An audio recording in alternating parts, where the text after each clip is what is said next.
prepare for the worst, hope for the best, but understand there's way too many moving parts for everybody and everything to go 100% as expected.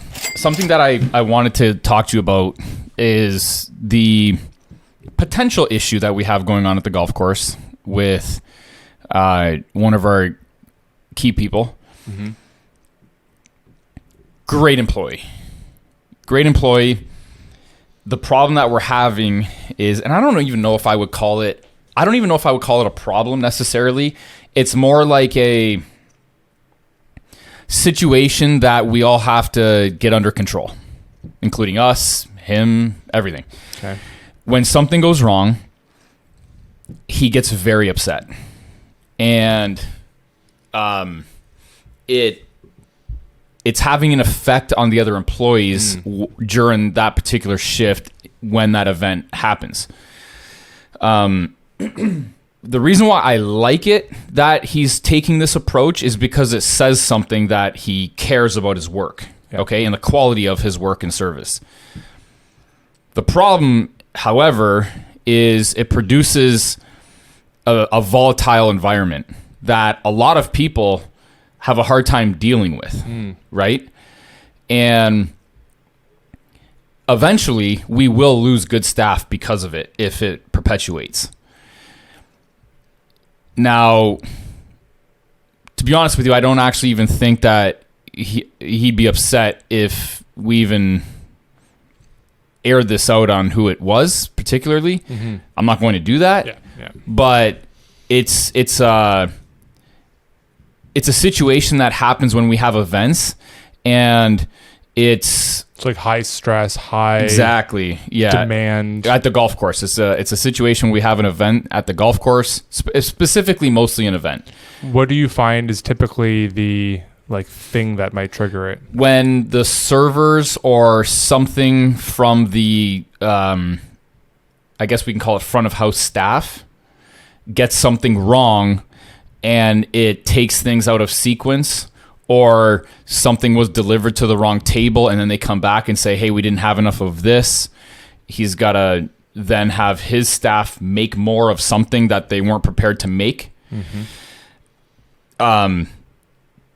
And I understand why it sets him off, because he's striving for excellence. Exactly. And I truly do appreciate that. And one of the reasons why I actually don't have all that much of a problem with it is because I'm like that. So I can totally relate to how he's feeling, right? Nonetheless, we have to address it. Mm-hmm. And this type of situation is so typical of the type of environment that we're dealing with. It's like so much of a cliche type of situation, because you're dealing with 100 to 200 people that have the highest expectations, are extremely demanding. Then you're also dealing with situations, as you can imagine, like weddings, functions that mean a lot to people. And when the littlest or slightest thing goes wrong, they treat it like the end of the world, right? So my approach is I have to go there and explain to everybody that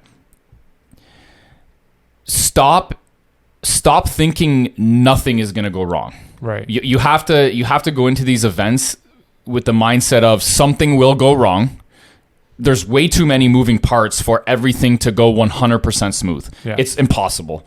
If that's one thing that I've learned about the service industry, dealing with it head on. Mm-hmm. I mean, with Canadian Protein, we are in the service industry, but I feel like it's easier to contain situations and issues. With this type of scenario, when you have an issue, the customer and client is on site to really project their... And they're surrounded by other people who are also customers, clients, experiencing that same service. Exactly. So when someone's experiencing an issue, on site at an event, it just gets fucking exacerbated. Like it gets way blown out of the water, and emotions are heightened. Everybody's drinking, so we know how that goes. So you have literally the perfect storm for a customer issue that arises that isn't even that big of a deal because we have a great staff to deal with the issue and make it better and fix it. And we have great service, great food finally there. But man, like some of these people, when they get on site and they're expecting excellence from us, it's so hard not to have issues when there's so many moving parts and so many people to deal with within minutes, right? So, So what are some of your thoughts in terms of like recommendations or strategies for all staff, each person that's related to the issue? So the here's the thing, I don't know. Okay. My approach when I'm going there today is going to be, listen, all I need you to do is deal with food. Okay. I need you to deal with food and make sure that the food is the best it possibly could be. And whatever's coming out of the kitchen is your responsibility. Okay. If somebody from the front of house fucks up, right, we have somebody in place to deal with that issue who's very good at customer relations. I need you to allow him to handle that. Okay. I don't want you to get involved. Okay. In the event something happens and it's now a request on your part, I need you guys to both work together cordially to rectify the scenario. And if it's a time sensitive situation, you guys might both have to compromise. Okay.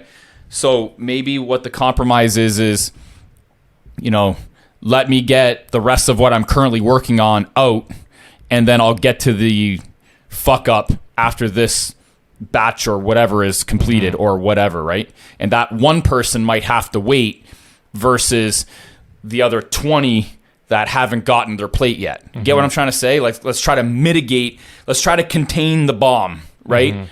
Let's just jump on the bomb while still firing bombs or whatever the fuck. You get what I mean?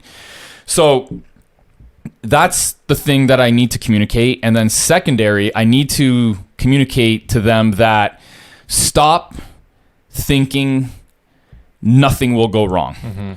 You prepare for the worst, hope for the best, but understand there's way too many moving parts for everybody and everything to go 100% as expected, right? Same thing when we launch something. We launched we launched CanadianMealPrep.com. We got it to about 80%. And there was some fuck ups, but we got it out. And one of the main issues is if we were to wait till it was 100%, it would have taken a lot longer. We still wouldn't have been launched. And what people don't understand is even when you think you're 100%, you're not. Yeah.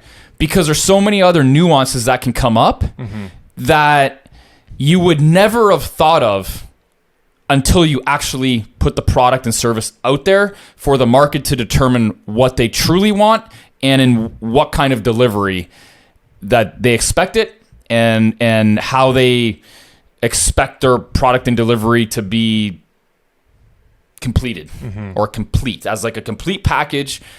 There's only so much that we are able to do in order to,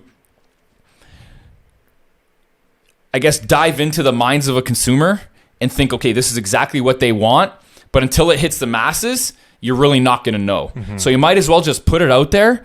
And if there are issues, be completely transparent with people in such a way that, listen, I appreciate your feedback and expect feedback and encourage feedback and even almost entice them to provide feedback so that it makes you a better, company, service, brand, whatever, product.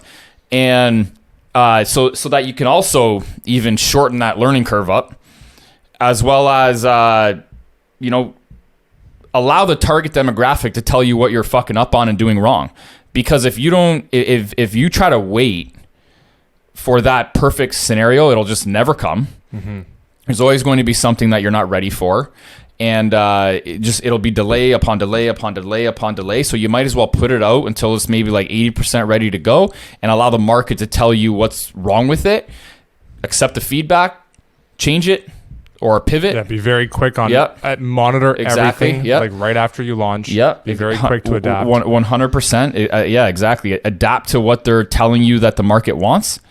And another thing that I think people need to realize is that people are generally forgiving in the beginning, and they'll allow you to fuck up because they know it's new, right? Mm-hmm. Like even those couple of customers that saw that the containers were broken, it was a simple fix. Hey, we're going to give you a credit for the meals that were broken, and I'm sure, what was the feedback? They said the other meals were great. They loved them. Did they give you feedback on the taste and everything? Yeah. Well, there you go. Them. Yeah, exactly. Right. So, whereas if I would have gave them a hard time or whatever, they would have never come back. But if we're like, hey, we have identified why this might have happened. We have a solution for moving forward. Here's a credit for all of it. We're not going to fight you on it. And we hope that you order again. And that's it. And they probably loved it. Yeah. Exactly. So that's it. Yeah. Okay. And another thing too, I would love people that are watching this in the especially restaurant and event service industry to comment below if they've run into these kind of scenarios and how they successfully manage them. That's one of the main reasons why I actually wanted to deal with or do this video, is because I want feedback from people in the industry. So if you know people in the industry, please send them this video and also ask for their feedback in the comments. I want to actually hear it. I'm not going to pretend like I know strategically how to deal with these kind of scenarios, because we've never been in this particular industry. And from my understanding, this is a common thing that this industry has to deal with routinely.